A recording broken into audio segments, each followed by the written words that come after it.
আমাদের master format twist হলো মাত্র একটা টিকেন দিয়ে আপনি ব্লাউজ কমপ্লিট করতে পারবেন। এখানে 3-4টা টিকেন দেওয়ার কোনো প্রয়োজন নেই। আজকের ভিডিওতে থাকছে আমাদের মাস্টার ফর্মা ইউজ করে কিভাবে একটি প্রপার ফিটিং অ্যান্ড ফিনিশিং এর ব্লাউজ বানাতে পারেন তার ডিটেল। পার্ট 1-এ থাকছে কিভাবে স্টেপ বাই স্টেপ আপনি একটি ব্লাউজ কাটিং করতে পারেন তার ডিটেল, এবং নেক্সট পার্টে থাকছে step by step stitching process.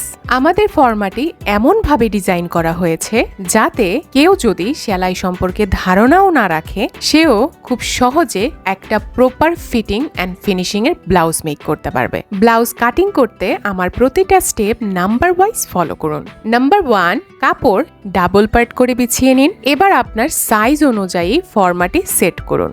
আমাদের মাস্টার ফর্মার ব্লাউজটি পেছন থেকে ওপেন, ব্যাক পার্টে আপনি হুক বা চেইন ইউজ করতে পারেন। তাই ফর্মার পেছনের পার্টটি কাপড়ের খোলা পাশে সেট করুন, আর কাপড়ের বন্ধ পাশে বা জোড়ার পাশে সেট করুন আপনার ফর্মার সামনের পার্টটি। হাতার ফর্মাটিকে ভাঁজ খুলে বিছিয়ে নিন ভিডিওতে দেখানো নিয়ম অনুযায়ী। দেখুন, আমার ব্লাউজটি কাটিং করতে মাত্র 1 গজ 4 গিরা কাপড় লাগলো, তাও আবার এলবো স্লিভ। স্টেপ 2-তে ফর্মাগুলোর চারপাশে দাগ টেনে নিন ভিডিওতে যেমন দেখাচ্ছি। আপনাদেরকে বোঝানোর সুবিধার্থে আমি এখানে হিট ইরেজার পেন ইউজ করছি। আপনারা চাইলে টেইলারিং চকও ইউজ করতে পারেন। স্টেপ নাম্বার 3, আপনারা যারা একদমই নতুন সেলাই করছেন তাদের সেলাই যাতে বাঁকা টেরা না হয় তার জন্য আমাদের ফর্মার মাঝখানে বেশ কিছু হোল করা আছে, সেই হোলগুলোতে ডট মার্ক করে নিন। স্টেপ নাম্বার 4, সেলাইয়ের জন্য যে ডট দেয়া হয়েছে সেগুলোতে একটি স্কেল দিয়ে লাইন টেনে নিন, এতে আপনার সেলাই হবে